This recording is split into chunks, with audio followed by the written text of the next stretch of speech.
In 1929, archivists in Istanbul unrolled a map that should not exist. It was drawn by a Turkish admiral in 1513, yet it showed coastlines that hadn't even been discovered: South America, Africa, and most shocking of all, Antarctica, not covered in ice, but drawn exactly as if someone had seen it thousands of years earlier. For historians, this was impossible. For Graham Hancock, it was the smoking gun. For 30 years, he's argued that evidence like this proves one terrifying possibility. An advanced civilization lived and died long before ours. If he's right, then the history we've been taught isn't just incomplete, it's a cover-up. In 1929, hidden in the dusty archives of Topkapi Palace, historians found something extraordinary. A world map compiled in 1513 by the Ottoman admiral and cartographer Piri Reis. Only 1/3 survived, but what survived was shocking. Piri Reis wrote directly on the parchment, in his own handwriting, that he based it on more than 100 older source maps, some of which had come from the Library of Alexandria. Think about that. When the Library of Alexandria was destroyed in the 4th century AD, some of its contents had been rescued and brought to Constantinople. Piri Reis had access to those ancient maps that showed things they shouldn't have been able to show. Hancock has spent years studying these anomalous maps. In his investigation, he's identified what he calls the best evidence for a global navigating culture in the Ice Age. But here's where it gets really strange. To create an accurate world map, you need two things: latitude and longitude. Latitude, your position north or south. That's relatively easy. You can figure that out from the stars, the angle of the sun. Ancient sailors mastered this thousands of years ago. But longitude, that's different. That's your position, east or west. And longitude is almost impossible without modern technology. Longitude requires a chronometer. You need to know the exact time at the place you began your voyage and the exact local time where you are now, then calculate the difference between them. You need a timepiece that will keep accurate time at sea with the constant motion of a ship, the salt spray, and the temperature changes. It's just a plain fact that our civilization did not invent such a chronometer until the late 18th century. Before that, we didn't know what longitude we were at. Ships were constantly sailing unexpectedly into coastlines they thought were hundreds of miles further away. Thousands of sailors died because we couldn't solve the longitude problem. The British government offered a prize of £20,000, which is millions in today's money, to anyone who could solve it. It took John Harrison decades to perfect his marine chronometer in the 1760s.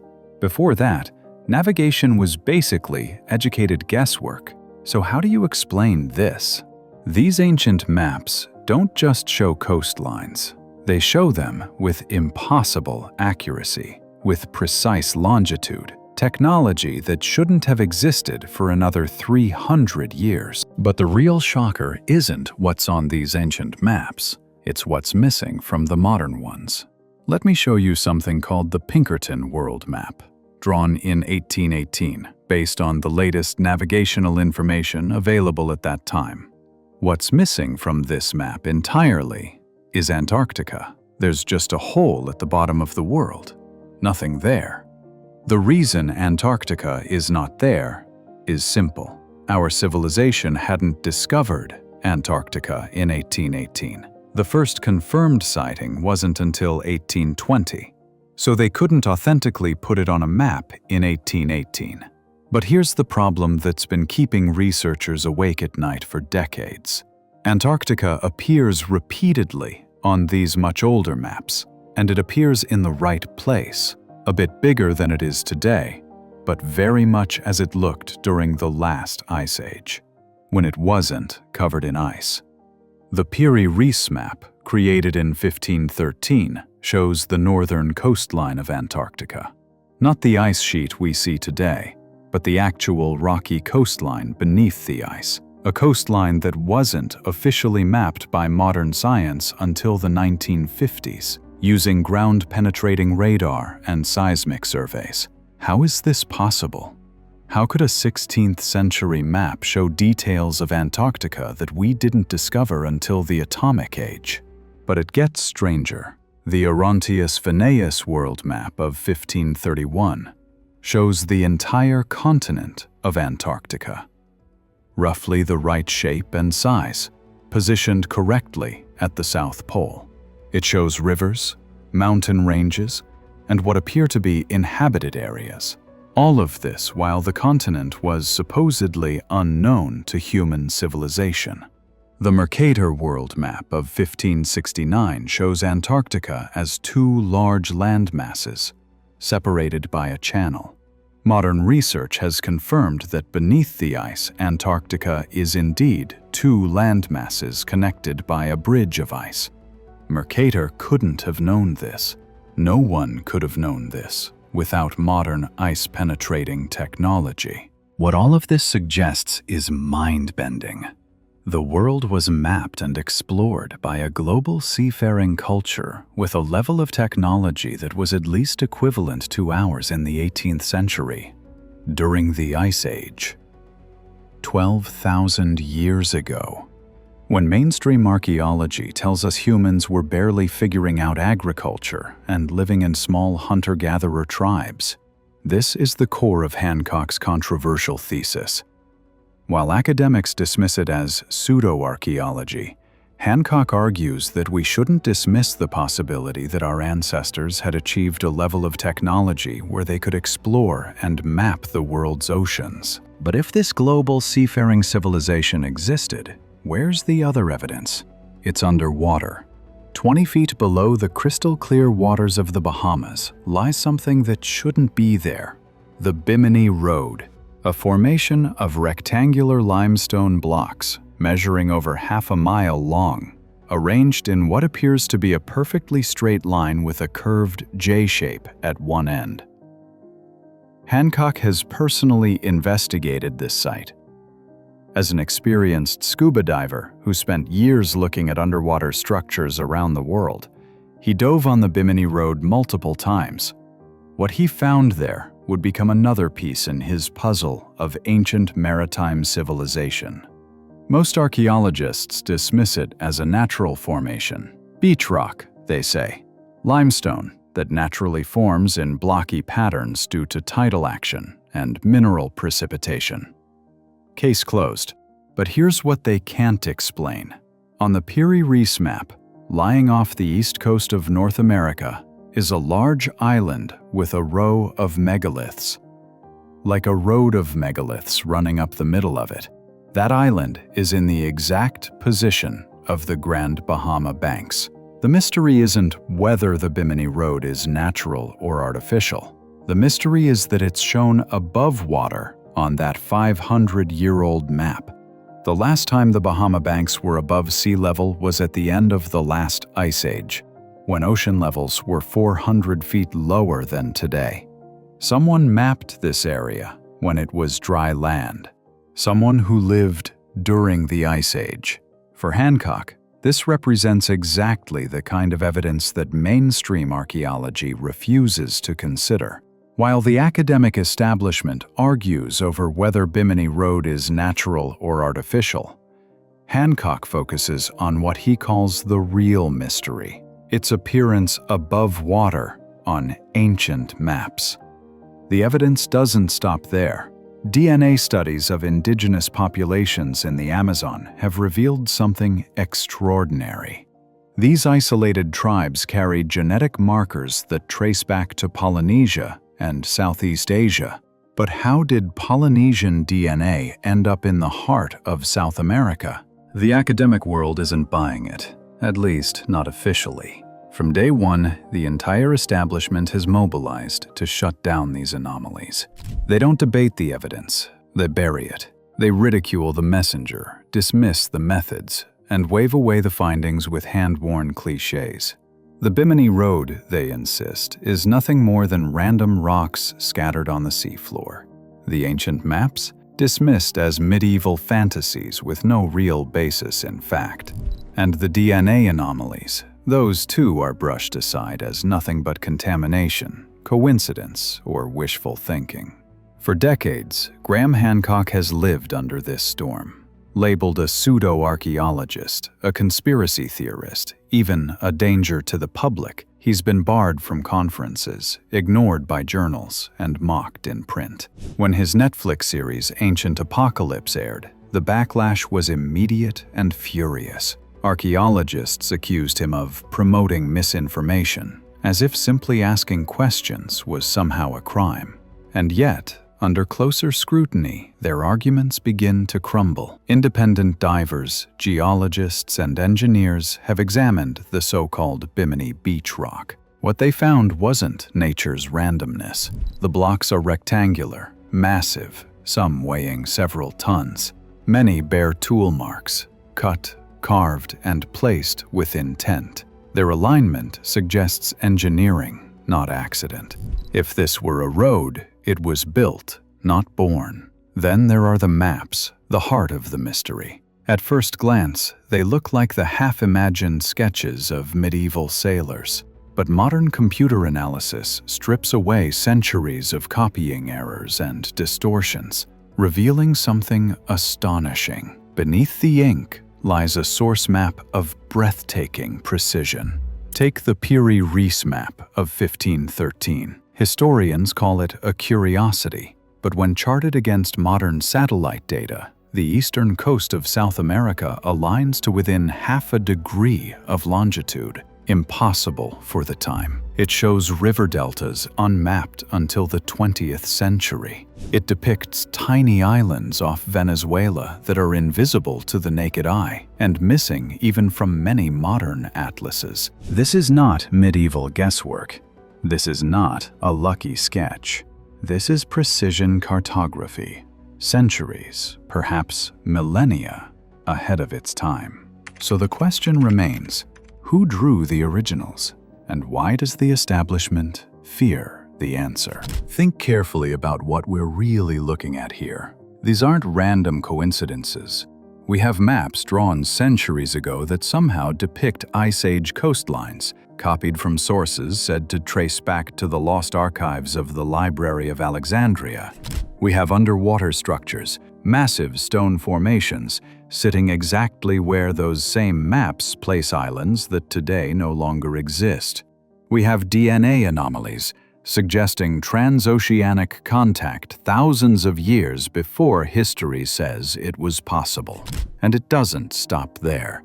These maps show longitude measurements that would have required chronometer-level precision, yet they were created centuries before the invention of the chronometer. They depict Antarctica's coastline not as the frozen wasteland we see today, but as it would have appeared free of ice, which can only be confirmed by modern satellite surveys and ground-penetrating radar. So, what does this mean? Either we're staring at the most improbable series of coincidences in the entire human story, or we're being forced to confront an unsettling truth. Our history books are wrong. The implications are staggering. If a technologically advanced civilization existed during the Ice Age, if they mapped the oceans, charted the skies, and established global trade networks, then the foundations of human history collapse. Civilization did not begin neatly in Mesopotamia 5,000 years ago. The tidy narrative of hunter-gatherers slowly evolving into farmers, then into city builders, is mythology. The evidence suggests something else entirely. That 12,000 years ago, at the end of the last ice age, a people lived who possessed knowledge, skills, and capabilities that rival our own. But then comes the haunting question: what happened to them? Why did their civilization vanish? Why are we left only with fragments, half-forgotten maps, submerged ruins, genetic echoes in remote populations? Did they fall victim to the cataclysms of the Younger Dryas, swallowed by floods and fire?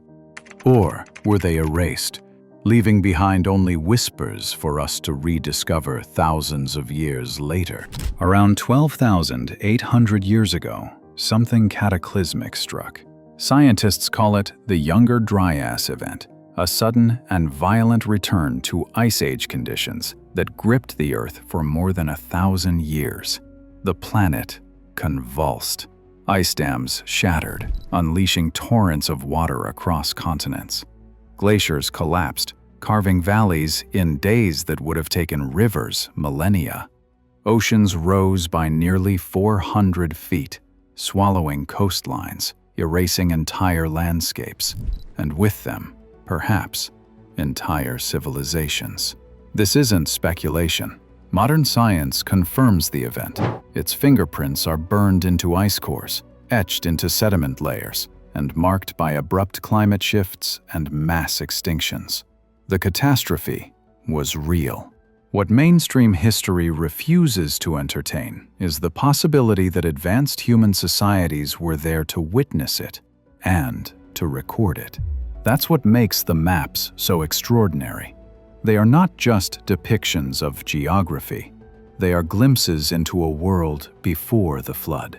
They show coastlines that no longer exist, rivers that shifted or vanished, and land masses now buried beneath the sea. They are the cartographic memory of a civilization erased, yet not entirely forgotten.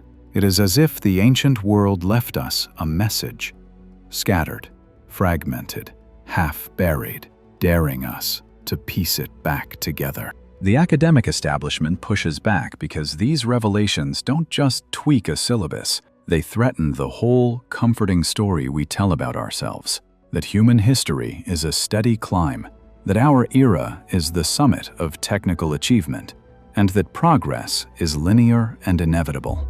Admit a lost chapter, and the neat ladder from hunter-gatherer to farmer to metropolis comes undone. Admit advanced knowledge before the dawn of recorded civilization, and the foundation of many modern disciplines trembles.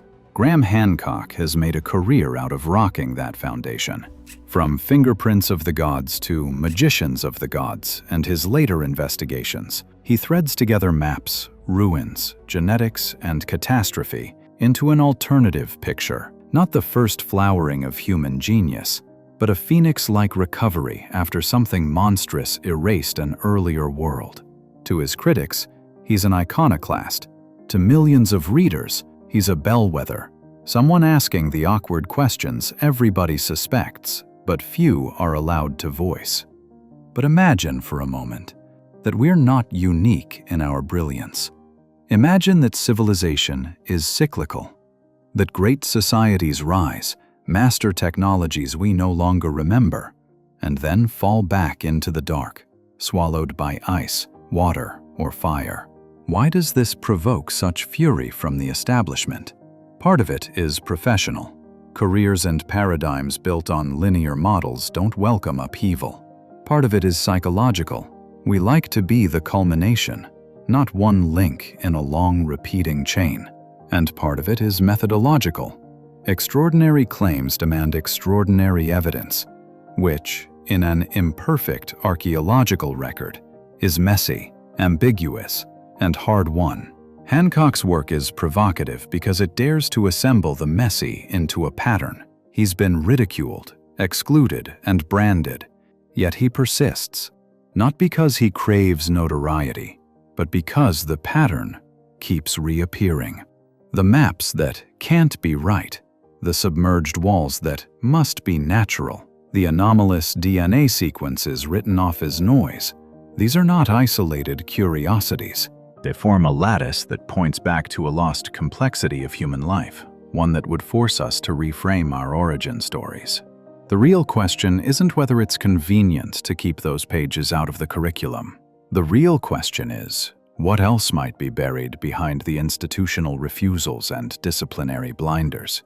Which other lines of evidence were dismissed for reasons of orthodoxy or convenience? How much has been placed beyond the reach of public debate because it would unmoor powerful narratives? The truth about humanity's forgotten past is out there, hidden in plain sight.